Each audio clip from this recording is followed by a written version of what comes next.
Here we are in Chapter 3 review exercises numbers 14 through 23. Number 14, changes into a percent. So, as we recall, what we do with a changing into a percent is first we change into a decimal, and then we change it into a percent with 2 decimal places. So 24 out of 25, we're going to take 24 divided by 25. That doesn't simplify, so we really actually have to do this one. So 25 goes into 24. No, it does not. We know we're going to be high, so maybe 8, 9. Let's try a 9. Let's see what we get. 9 times 5 is 45 with a 4 there. 9 times 2 is 18, plus the 4 is a 22. Okay. Subtract this and we get, that's a 3, 10, 5, 3 minus 15. Bring down the 0. Oh, and then 25 goes into 156 times. 6 times 5 is 0. Carry the 3. 6 times 2 is 12. Plus 3 is 15. It comes out nicely. 0.96, which to change it into a percent goes 1. 2 decimal places is 96%. Excellent. Number 15. 36 out of 40. This does reduce down. You can divide by 4 and divide by 4, and you get 9 out of 10. That's much better. So we get 9 divided by 10.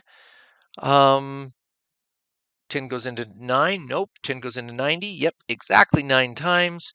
And yeah, we saw that. 9 is in the tenths column, and it comes out just even, so 0.9.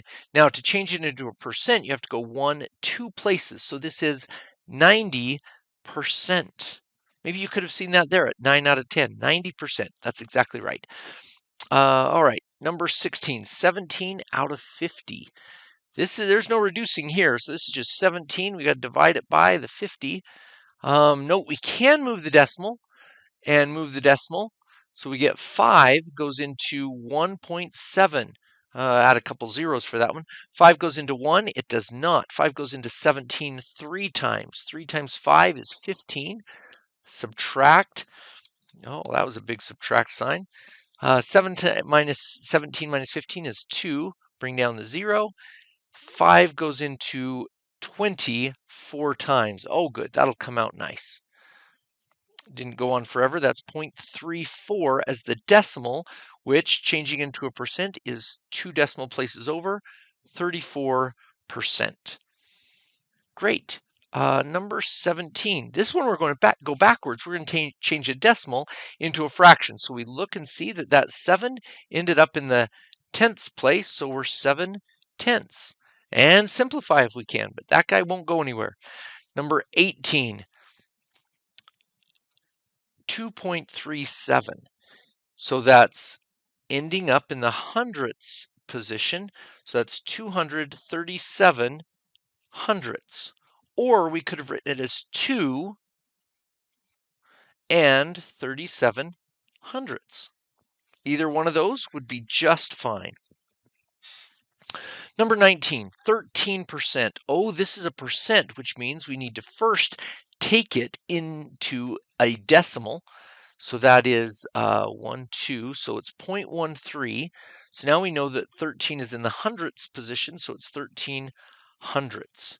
And notice we could have done that. This symbol right here for percent, that's per cent, that's per 100, 13 per 100. So here you can just go straight to it. You could either go 0.90, that's 90 in the hundredths place, or 9 in the tenths place. Or you could have written it as 90% and then canceled out the tens and you get 9 tenths. Excellent. Hey, look, that's just like number 15, but backwards. Number 21, find the following. 72% of 40. So that is, we're going to times here, and that's going to be moved to a 0.72. So we have 0.72 times 40.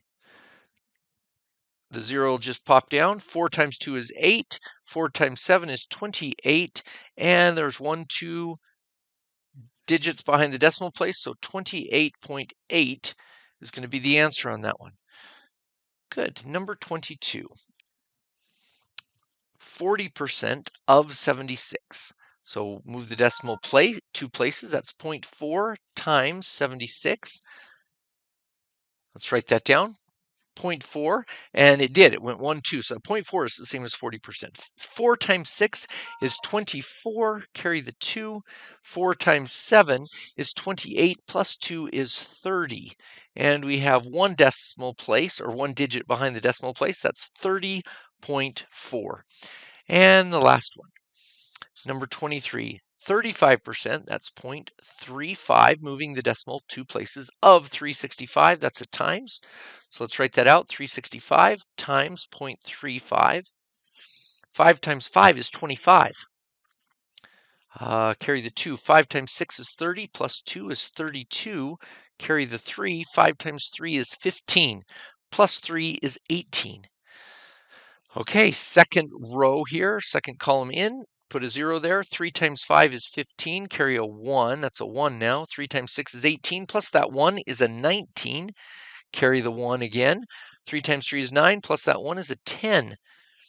5. 2 plus 5 is 7. 8 plus 9 is 17. 1 plus 1 plus 0 is a 2. And 1. And we have 2 digits behind the decimal place. So it's 127.75. Excellent.